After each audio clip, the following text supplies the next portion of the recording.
കുറച്ചു മുമ്പ് മെറ്റാഫിസിക്സും ഫിസിക്സും തമ്മിലുള്ള ബന്ധവും വ്യത്യാസവും എല്ലാം വിശദീകരിച്ചുകൊണ്ട് ഒരു വീഡിയോ ചെയ്യുകയുണ്ടായി. ആ വീഡിയോയ്ക്ക് ഒരുപാട് കമൻറ്റുകൾ വരികയും ചെയ്തു.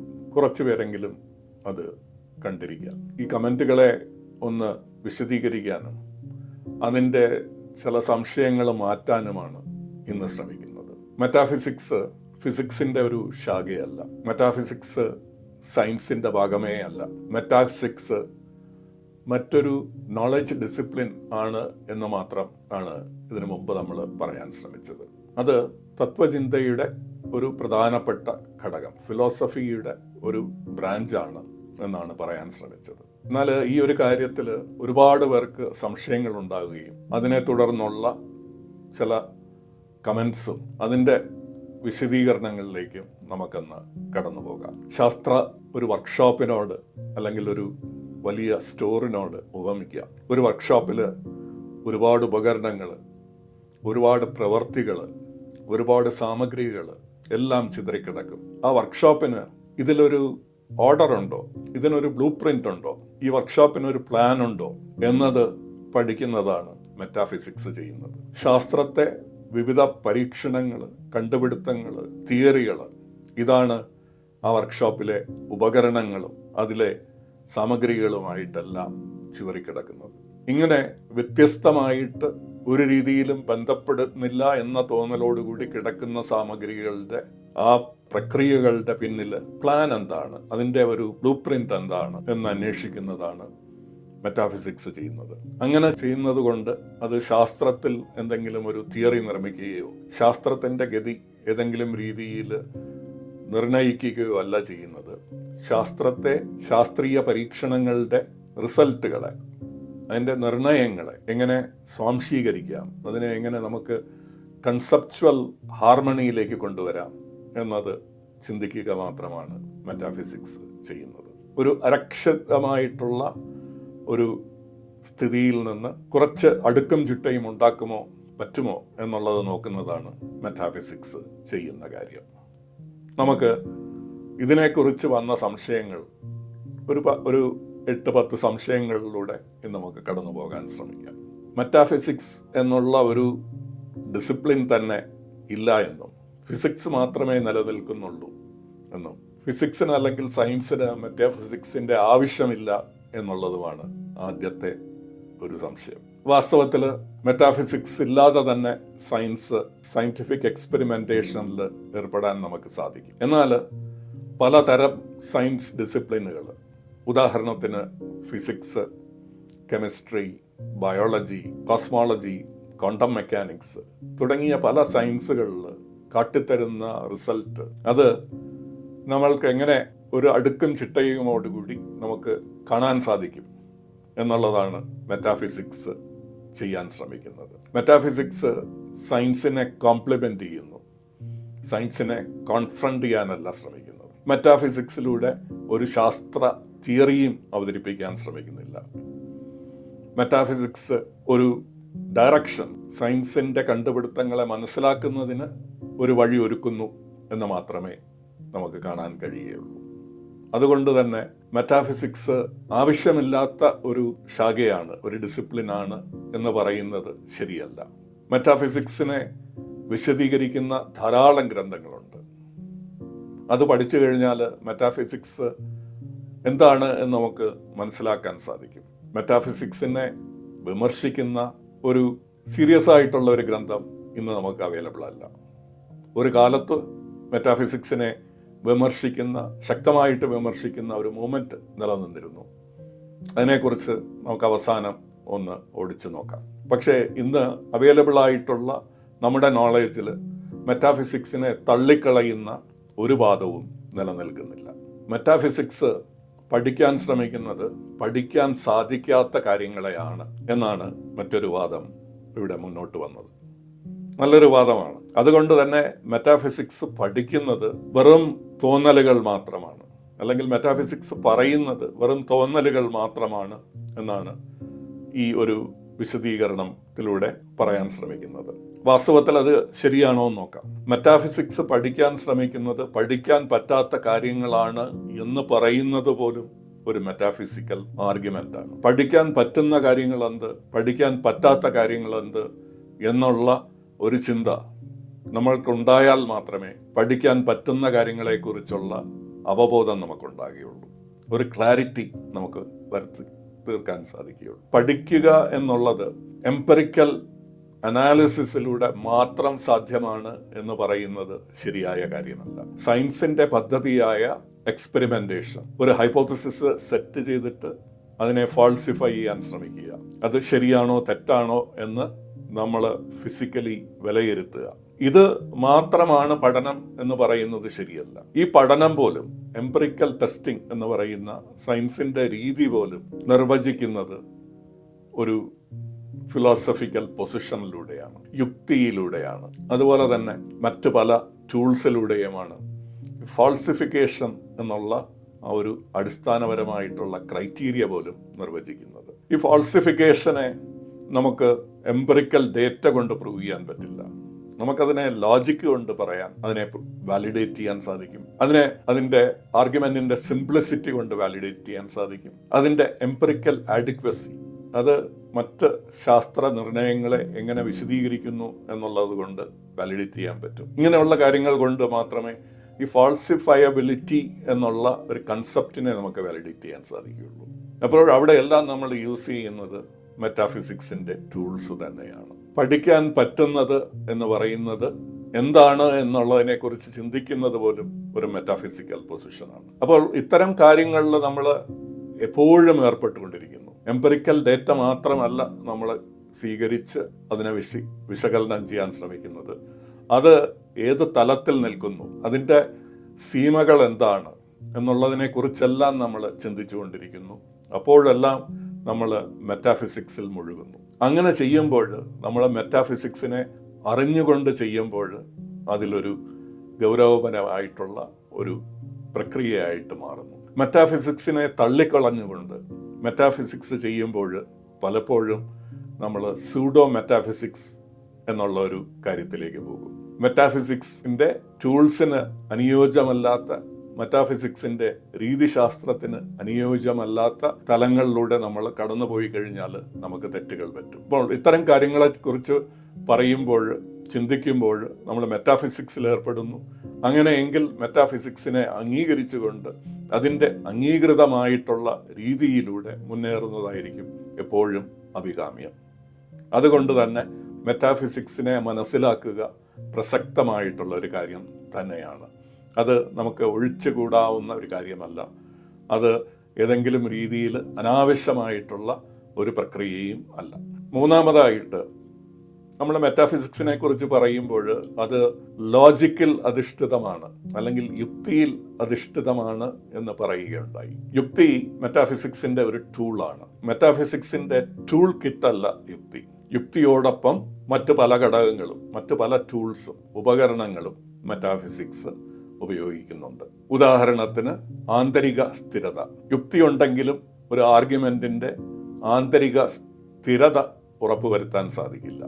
അത് നമ്മൾ ശ്രദ്ധിച്ചാൽ മാത്രമേ ഉറപ്പുവരുത്തുകയുള്ളൂ. അതുപോലെ ശാസ്ത്രീയമായിട്ട് കണ്ട് പിടിച്ചിട്ടുള്ള കാര്യങ്ങൾ, അതായത് എംപെറിക്കൽ ഡേറ്റയെ എക്സ്പ്ലെയിൻ ചെയ്യുന്നതായിരിക്കണം മെറ്റാഫിസിക്കൽ ആർഗ്യുമെന്റ്സ്. എംപെറിക്കൽ ആഡിക്വസി എന്ന് പറയും, അത് മെറ്റാഫിസിക്സിന്റെ മറ്റൊരു ടൂളാണ്. അതുപോലെ തന്നെ ഒക്കാംസ് റേസർ അല്ലെങ്കിൽ ലോ ഓഫ് പാർസിമോണി എന്ന് പറയുന്ന കാര്യം, നമുക്ക് ഒരു വിശദീകരണം തരുമ്പോൾ ഏറ്റവും കുറഞ്ഞ അസംഷനിലൂടെ ഏറ്റവും കൂടുതൽ കാര്യങ്ങളെ വിശദീകരിക്കുന്നതായിരിക്കണം ഒരു മികച്ച മെറ്റാഫിസിക്കൽ ആർഗ്യുമെന്റ്. ലോ ഓഫ് പാർസിമണിയും എക്സ്പ്ലനേറ്ററി പവറും അതും മെറ്റാഫിസിക്സിന്റെ ടൂൾ ബോക്സിലെ ടൂൾസ് ആണ്. ശരിയാണ്, യുക്തി പലപ്പോഴും അത് തനിയെ ഒന്നിനെയും സാധൂകരിക്കുന്നില്ല, ഒന്നിനെയും ജസ്റ്റിഫൈ ചെയ്യുന്നില്ല. യുക്തിയോടൊപ്പം മറ്റു പല ഘടകങ്ങളും ചേർത്ത് നിർത്തിക്കൊണ്ടാണ് മെറ്റാഫിസിക്സ് പ്രവർത്തിക്കുന്നത്, യുക്തിയെ മാത്രം അധിഷ്ഠിതമാക്കിയിട്ടല്ല. പിന്നെ ഇവിടെ പലരും ചോദിച്ച മറ്റൊരു വലിയ സംശയം മെറ്റാഫിസിക്സ് ഒരു സ്യൂഡോ സയൻസ് അല്ലേ എന്നാണ്. ഇവിടെ പോണ്ടർലാംബ് എന്തുകൊണ്ട് ഒരു സ്യൂഡോ സയൻസിനെ പ്രോത്സാഹിപ്പിക്കുന്നു എന്ന രീതിയിലുള്ള ചോദ്യങ്ങൾ വളരെ പ്രസക്തമായിട്ടുള്ള ചോദ്യമാണ്. മെറ്റാഫിസിക്സ് ഒരു സ്യൂഡോ സയൻസ് ആണോ? വാസ്തവത്തിൽ എന്താണ് സ്യൂഡോ സയൻസ്? ഒരു വസ്തുത ശാസ്ത്രീയമല്ലാത്ത എന്ന് നമുക്കറിയാമെങ്കിലും അത് ശാസ്ത്രമാണ് എന്ന് അനുമാനിക്കാൻ ശ്രമിക്കുമ്പോഴാണ് അത് സ്യൂഡോ സയൻസ് ആകുന്നത്. അതായത് ശാസ്ത്രീയമല്ലാത്ത ഒരു കാര്യം ശാസ്ത്രമാണ് എന്നുള്ള രീതിയിൽ അവതരിപ്പിക്കുമ്പോൾ അത് സ്യൂഡോ സയൻസ് ആകുന്നു. മെറ്റാഫിസിക്സ് ഒരിക്കലും അവകാശപ്പെടുന്നില്ല അത് സയൻസ് ആണ് എന്ന്. അങ്ങനെ സയൻസ് ആണ് എന്ന് അവകാശപ്പെടാത്ത ഒരു ജ്ഞാനശാഖയെ സ്യൂഡോ സയൻസ് എന്ന് വിളിക്കുന്നത് തന്നെ വൈരുദ്ധ്യമാണ്. അതുകൊണ്ട് തന്നെ അത് സ്യൂഡോ സയൻസ് അല്ല എന്ന് നമുക്ക് തീർത്തും ഉറപ്പിച്ചു പറയാം. മെറ്റാഫിസിക്സ് ഫിലോസഫിയുടെ ഒരു ഭാഗമാണ്, സയൻസിന്റെ ഭാഗമല്ല. മെറ്റാഫിസിക്സിനെയും സയൻസിനെയും വേറിട്ട് കാണുക, അതിൻ്റെ രീതിശാസ്ത്രങ്ങളെ മനസ്സിലാക്കുക എന്നുള്ളത് നമ്മൾ പഠിക്കാൻ ശ്രമിക്കുകയാണെങ്കിൽ മെറ്റാഫിസിക്സ് സ്യൂഡോ സയൻസ് ആണോ എന്നുള്ളൊരു സംശയം നമുക്ക് മാറ്റി നിർത്താം. ഇനി വന്ന മറ്റൊരു ചോദ്യം, യുക്തി അത് ഭൗതികതയിൽ ഊന്നിയാൽ മാത്രമേ അത് ശരിയാകുകയുള്ളൂ. ഉദാഹരണത്തിന് കൈനോട്ടമോ പക്ഷിശാസ്ത്രമോ ഗൗളിശാസ്ത്രത്തിലോ എല്ലാം നമുക്ക് യുക്തി കാണാൻ സാധിക്കുമായിരിക്കും. പക്ഷെ അത് ഒരു വാലിഡ് ആയിട്ടുള്ള നോളേജ് അല്ല. ശരിയാണ്, യുക്തി അതിൻ്റെതായിട്ടുള്ള ഒരു ടൂൾ ബോക്സിൽ പ്രവർത്തിക്കുമ്പോൾ മാത്രമാണ് അത് യുക്തിക്ക് ഒരു പ്രയോജനമുണ്ടാകുകയുള്ളൂ. വേറിട്ട് നിന്ന് യുക്തിക്ക് ഒരു അസ്തിത്വമുണ്ട് എന്ന് നേരത്തെയും നമ്മളിവിടെ വിശദീകരിച്ചു. അങ്ങനെ പറയുന്നത് തെറ്റാണ് എന്ന് നേരത്തെയും ഇവിടെ വിശദീകരിച്ചു. എന്നാൽ അത് ഭൗതികതയിൽ മാത്രം ഊന്നിയാലേ യുക്തിയാകുകയുള്ളൂ എന്ന് പറയുന്നത് ഒരു മെറ്റാഫിസിക്കൽ പൊസിഷനാണ്. അതായത് ഈ റിയാലിറ്റിയുടെ അടിസ്ഥാനം ഭൗതിക വസ്തുക്കളാണ് എന്ന് പറയുന്നത്, മെറ്റീരിയൽസ് ആണ് എന്ന് പറയുന്നത്, മെറ്റീരിയലിസം എന്ന് പറയുന്ന മെറ്റാഫിസിക്കൽ ആർഗ്യുമെന്റ് മാത്രമാണ്. അതൊരു ശാസ്ത്ര തിയറി അല്ല. ഒരു സയന്റിഫിക് തിയറിയും മെറ്റീരിയൽസ് ആണ് ഈ റിയാലിറ്റിയുടെ ഫണ്ടമെന്റൽ ആസ്പെക്ട് എന്ന് പ്രവചിക്കുന്നില്ല, എന്ന് നിർണയിക്കുന്നുമില്ല.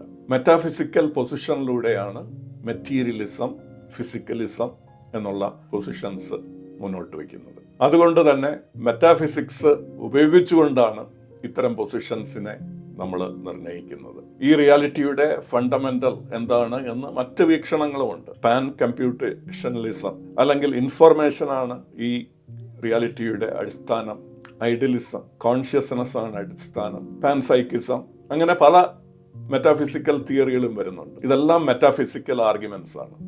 അപ്പോൾ ഇതിൽ ശരിയായിട്ടുള്ളത് ഏതാണ്, കൂടുതൽ എംപിറിക്കൽ ആഡിക്വസി ഉള്ളത് ഏതാണ്, കൂടുതൽ എക്സ്പ്ലനേറ്ററി പവർ ഉള്ളത് ഏതാണ്, കൂടുതൽ വിശദീകരണ ശക്തി ഉള്ളത് ഏതാണ്, കൂടുതൽ ശാസ്ത്ര നിർണയങ്ങളെ വിശദീകരിക്കുന്ന പൊസിഷൻസ് ഏതാണ് എന്നുള്ളതൊക്കെ നമുക്ക് വിലയിരുത്തി ഇതിൽ മികച്ചത് ഏതാണ് എന്ന് നമുക്ക് തിരഞ്ഞെടുക്കാം. അങ്ങനെ ചെയ്യുമ്പോൾ നമ്മൾ ശരിയായിട്ടുള്ള മെറ്റാഫിസിക്കൽ ടൂൾസ് യൂസ് ചെയ്യേണ്ടി വരും. അപ്പോൾ യുക്തി മാത്രമല്ല, മറ്റ് പലതും യൂസ് ചെയ്യുന്നുണ്ട്.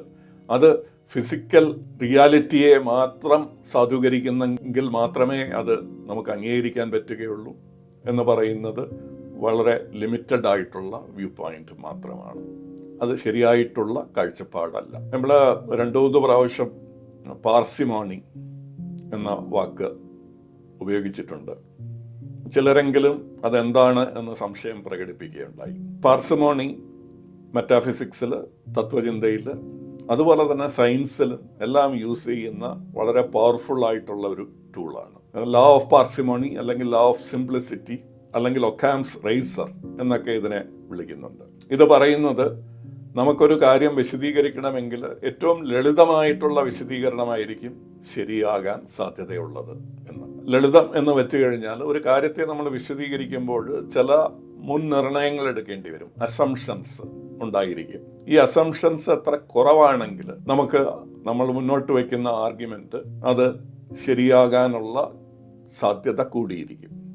ഇതാണ് ലോ ഓഫ് പാർസിമോണി പറയുന്നത്. ഇതിനെ യുക്തിയെ എതിർക്കുന്നത് പോലെ തന്നെ ലോ ഓഫ് പാർസിമോണിയെ എതിർക്കുന്നവരുണ്ട്. അത് ഒറ്റയ്ക്ക് ഒന്നിനെയും സാധൂകരിക്കുന്നില്ല എന്ന് പറയുന്നവരുണ്ട്. അതും ശരിയാണ്.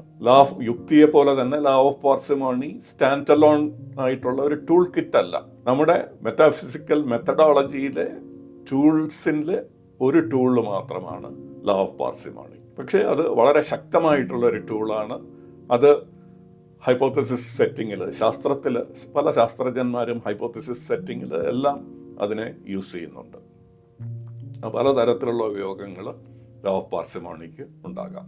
മെറ്റാഫിസിക്സ് നമ്മുടെ സമൂഹത്തിന് ഒരു കോൺട്രിബ്യൂഷനും ചെയ്തിട്ടില്ല, ഫിസിക്സ് മാത്രമേ കോൺട്രിബ്യൂട്ട് ചെയ്തിട്ടുള്ളൂ എന്നുള്ള ഒരു വാദം പലരും മുന്നോട്ട് വയ്ക്കുന്നുണ്ട്.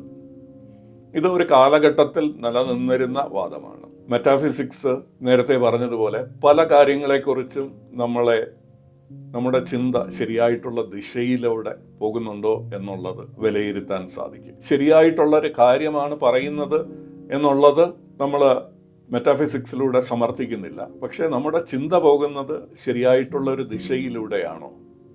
നമുക്ക് പല ഓപ്ഷൻസ് ഉണ്ടെങ്കിൽ ഏത് ചിന്തയൊക്കെയാണ് നമ്മൾ മുൻഗണന നൽകേണ്ടത്? ഇത്തരം കാര്യങ്ങളാണ് മെറ്റാഫിസിക്സ് പറയുന്നത്.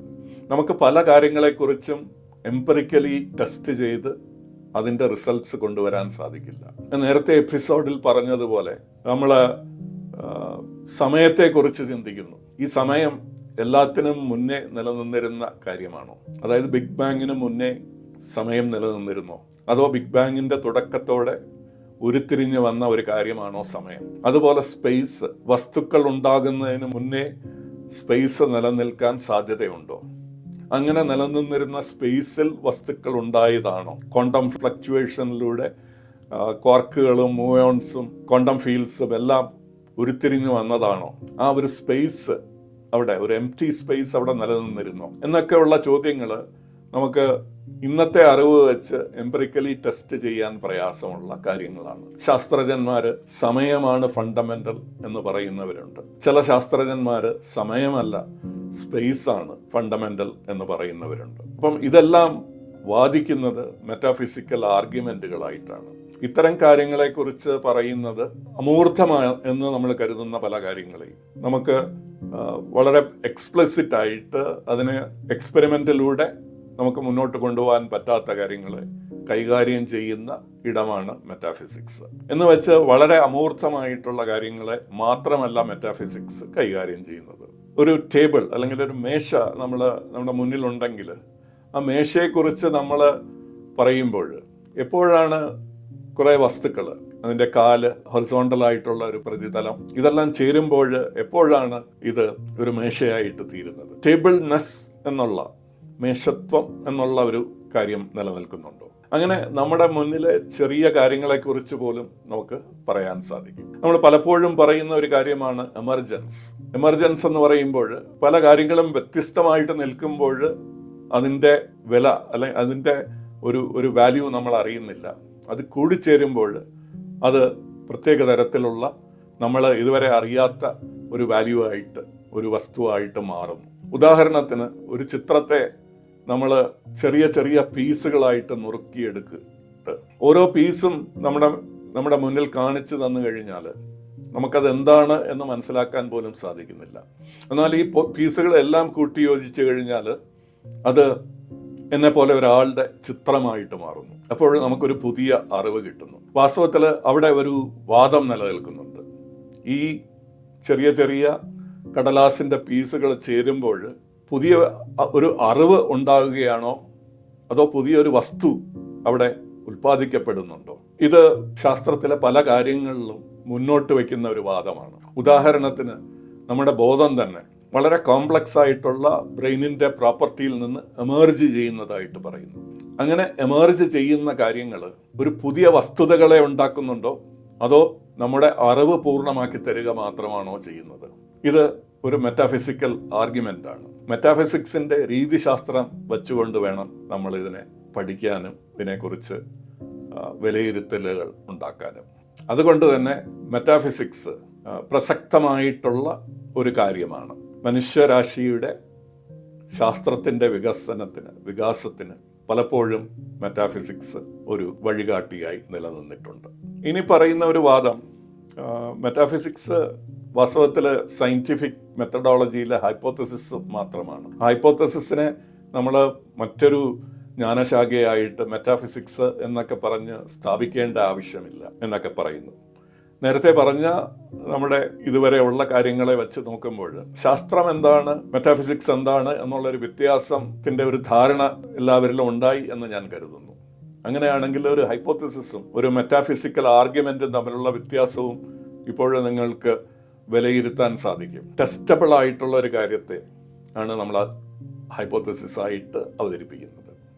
ഫാൾസിഫൈ ചെയ്യാൻ പറ്റുന്ന കാര്യങ്ങൾ, എംപറിക്കലി ഒരു എക്സ്പെരിമെന്റിലൂടെ ടെസ്റ്റ് ചെയ്ത് നിർണ്ണയിക്കാൻ സാധിക്കുന്ന കാര്യങ്ങളാണ് ഹൈപ്പോത്തസിസുകൾ. നേരത്തെ പറഞ്ഞതുപോലെ ഇത്തരം ടെസ്റ്റുകൾക്ക് വിധേയമാകാൻ പറ്റാത്ത പല കാര്യങ്ങളും നമ്മുടെ മുന്നിൽ നിലനിൽക്കുന്നുണ്ട്. അത്തരം കാര്യങ്ങളെക്കുറിച്ച് പഠിക്കുന്നതാണ് മെറ്റാഫിസിക്സ്. അതുകൊണ്ട് ശാസ്ത്ര രീതിയിലെ ഹൈപ്പോത്തസിസ് അല്ല മെറ്റാഫിസിക്കൽ ആർഗ്യുമെന്റ്. ഇനി ഒന്ന് രണ്ട് കാര്യങ്ങൾ, മെറ്റാഫിസിക്സിനെ കുറിച്ച് പറഞ്ഞ കാര്യങ്ങൾ അത് ഏതെങ്കിലും ഒരു മെറ്റാഫിസിക്കൽ പൊസിഷനെ മുന്നോട്ട് വെച്ചു എന്ന സംശയത്തിൽ ഒന്ന് രണ്ട് സംശയങ്ങൾ വന്നിട്ടുണ്ട്. ഒന്ന്, ഇതിനു മുമ്പുള്ള എപ്പിസോഡിൽ പറഞ്ഞു, ഉള്ളതിനെ നമ്മുടെ മുന്നിൽ കാണുന്നതിനെ പഠിക്കുന്നതാണ് ശാസ്ത്രമെങ്കിൽ ഇല്ലാത്തതിനെ, നത്തിങ്നെസ്സിനെ പഠിക്കുകയാണ് മെറ്റാഫിസിക്സ് എന്ന് പറയുകയുണ്ടായി.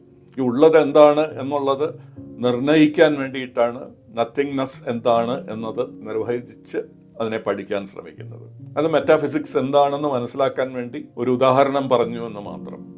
നത്തിങ്നെസ് എന്നുള്ളൊരു കാര്യം നിലനിൽക്കുന്നുണ്ടോ, അത് നിലനിൽക്കുന്നില്ലേ എന്നുള്ള ആർഗ്യുമെന്റ്സിലേക്ക് പോകാനല്ല ഉദ്ദേശിച്ചത്. നത്തിങ്നെസ് ഒരുപക്ഷെ നിലനിൽക്കുന്നില്ലായിരിക്കാം. എല്ലായിടത്തും ഒരു ക്വാണ്ടം ഫീൽഡ് ഉണ്ട്. അതിൽ നിന്ന് ക്വാണ്ടം വേവ് ഫ്ലക്ച്വേഷൻസിലൂടെ പാർട്ടിക്കിൾസും എനർജിയും എല്ലാം ഉരുത്തിരിഞ്ഞു ഉണ്ടാകാം എന്ന് പറയാം. അങ്ങനെ പറയുന്നത് ഒരു മെറ്റാഫിസിക്കൽ ആർഗ്യുമെന്റ് ആണ്. അങ്ങനെ ഒരു നത്തിങ്നെസ് ഉണ്ട് എന്ന് സമർത്ഥിക്കുന്നത് അതും ഒരു മെറ്റാഫിസിക്കൽ ആർഗ്യുമെന്റ് ആണ്. ഏതിനെങ്കിലും സമർത്ഥിക്കുകയോ അതിനെ സാധൂകരിക്കാനോ അല്ല ഇവിടെ ശ്രമിക്കുന്നത്. ആ കാര്യങ്ങളെക്കുറിച്ച് പഠിക്കുന്ന രീതിശാസ്ത്രം എന്തായിരിക്കണം എന്ന് വിശദീകരിക്കുകയാണ് ചെയ്യുന്നത്. ഈ കാര്യങ്ങളെക്കുറിച്ച് പഠിക്കണമെങ്കിൽ നമ്മുടെ മെറ്റാഫിസിക്സിന്റെ ടൂൾസ്, അതിൻ്റെ ആയുധങ്ങൾ, അത് ശരിയായിട്ട് പ്രയോഗിക്കണം എന്ന് മാത്രമാണ് ഇവിടെ പറയാൻ ശ്രമിക്കുന്നത്. അല്ലാതെ നത്തിങ്നെസ്സിനെ സമർത്ഥിക്കുകയല്ല ചെയ്യാൻ ശ്രമിക്കുന്നത്. അതുപോലെ ഒരു കമന്റ് വന്നത്, ഇത് നാഗാർജുനന്റെ ശൂന്യവാദമല്ലേ? ബൗദ്ധ സമ്പ്രദായത്തിലെ ഒരു പ്രധാനപ്പെട്ട ചിന്തകനാണ് നാഗാർജുനൻ. അദ്ദേഹം മുന്നോട്ട് വെച്ച സിദ്ധാന്തമാണ് ശൂന്യതാവാദം. ഈ ശൂന്യതാവാദം ഒരു മെറ്റാഫിസിക്കൽ ആർഗ്യുമെന്റ് ആണ്. വളരെ മികച്ചതായിട്ടുള്ള ഒരു മെറ്റാഫിസിക്കൽ ആർഗ്യുമെന്റ് ആണ്. അതിനെ സാധൂകരിക്കുകയല്ല ഇവിടെ ശ്രമിക്കുന്നത്. അത്തരം പഠനങ്ങൾ ചെയ്യുന്നത് ഒരു മെറ്റാഫിസിക്കൽ രീതിയിലൂടെയാണ്, മെറ്റാഫിസിക്സിന്റെ രീതിശാസ്ത്രത്തിലൂടെയാണ് എന്ന് പറയാൻ മാത്രമാണ് ശ്രമിക്കുന്നത്. നാഗാർജുനന്റെയോ മറ്റ് ഏത് തത്വചിന്തകരുടെയോ ഒരു തിയറിയെയും ഇപ്പോൾ ഇവിടെ സമർത്ഥിക്കാൻ ഞാൻ ശ്രമിക്കുന്നില്ല. അത്തരം കാര്യങ്ങളെക്കുറിച്ച് നമുക്ക് ഇനി വരുന്ന ദിവസങ്ങളിൽ ഒരുപാട് ചിന്തിക്കാം. ഏതാണ് മികച്ച ഒരു തിയറി എന്ന് ഈ തത്വചിന്തകളിൽ വളരെ കാലമായിട്ട് വാദപ്രതിവാദങ്ങൾ ഉണ്ടായിട്ടുണ്ട്. അതിനെക്കുറിച്ച് നമുക്ക് സ്മരിക്കാം. പക്ഷേ അവരെല്ലാവരും യൂസ് ചെയ്യുന്ന രീതിശാസ്ത്രം ഒന്ന് തന്നെയാണ്, അത് മെറ്റാഫിസിക്സ് ആണ്.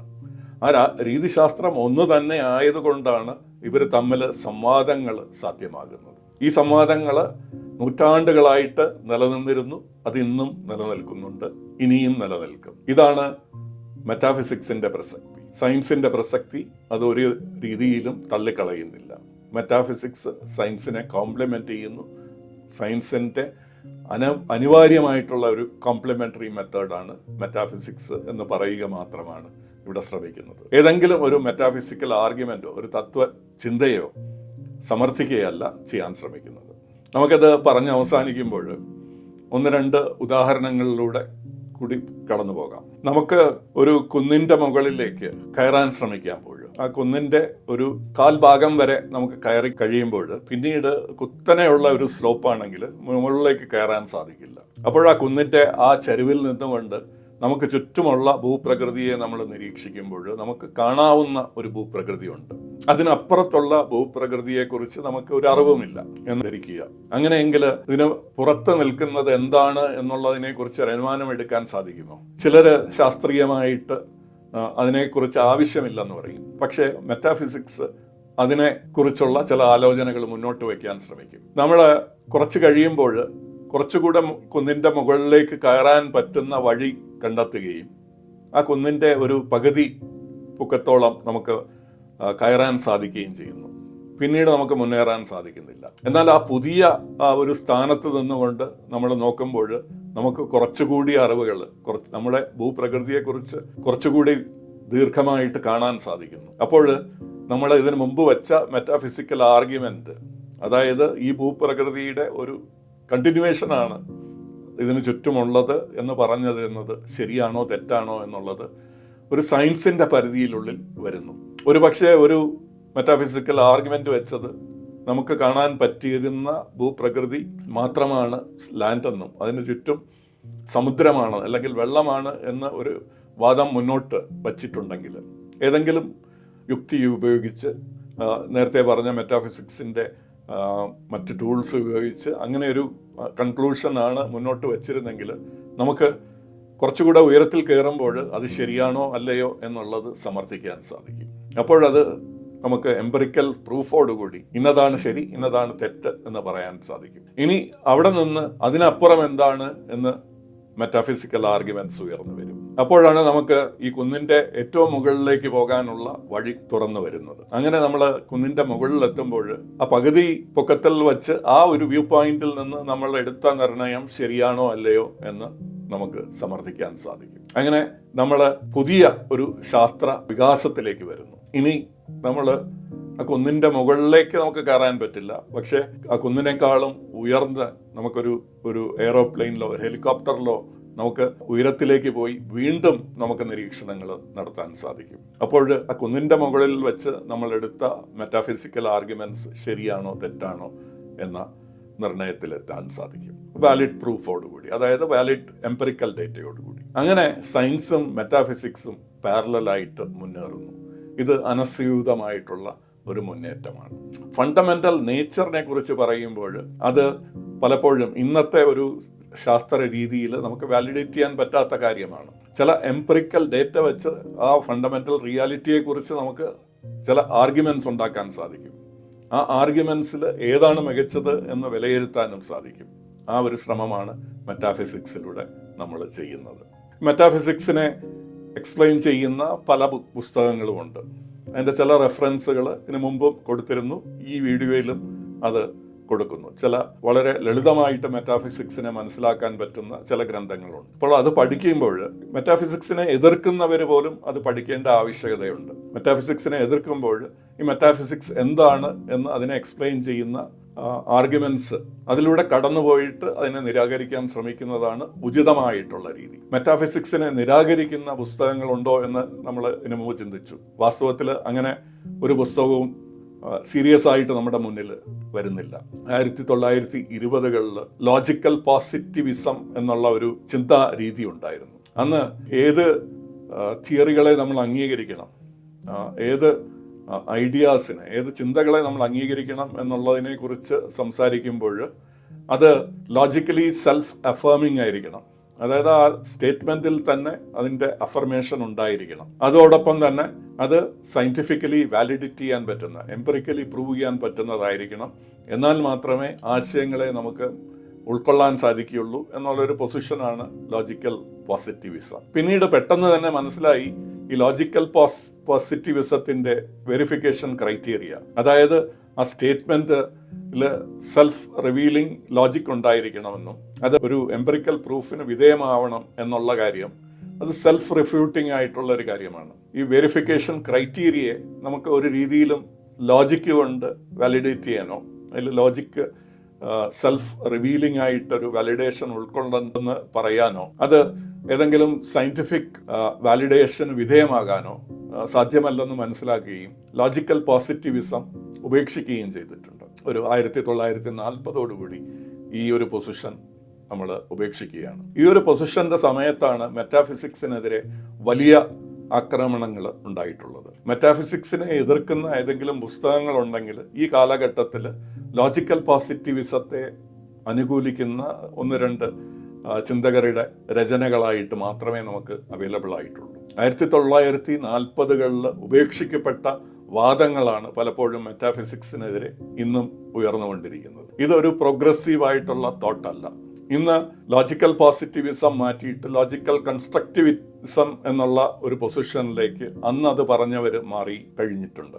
അതായത് മെറ്റാഫിസിക്സിനെ അംഗീകരിക്കുന്നില്ലെങ്കിലും അതിനെ തള്ളിക്കളയുന്നില്ല എന്നുള്ള ഒരു പൊസിഷനിലേക്ക് വരെ ചിലർ എത്തിയിട്ടുണ്ട്. അങ്ങനെ വളരെ അയഞ്ഞ ഒരു നിലപാടാണ് മെറ്റാഫിസിക്സിനെ എതിർത്തവർ ഇന്ന് നിലനിർത്തിക്കൊണ്ടിരിക്കുന്നത്. അപ്പോൾ ഈ ചിന്താ പദ്ധതി, ഈ ചിന്താ രീതികളുടെയൊക്കെ വ്യത്യാസങ്ങൾ, എന്തുകൊണ്ട് ഇത് മെറ്റാഫിസിക്സിനെ എതിർത്തതായിട്ട് ഒരു കാലഘട്ടത്തിൽ വരികയും പിന്നീട് അതിൽ നിന്ന് പിന്മാറി മെറ്റാഫിസിക്സിനെ അംഗീകരിക്കുന്ന രീതിയിലേക്ക് മാറുന്നതും ഒക്കെ നമ്മൾ വായിച്ച് മനസ്സിലാക്കി കഴിഞ്ഞാൽ മെറ്റാഫിസിക്സിന് എതിരെ വരുന്ന വാദങ്ങളെ എങ്ങനെ കൈകാര്യം ചെയ്യാം എന്ന് നമുക്ക് മനസ്സിലാക്കാം.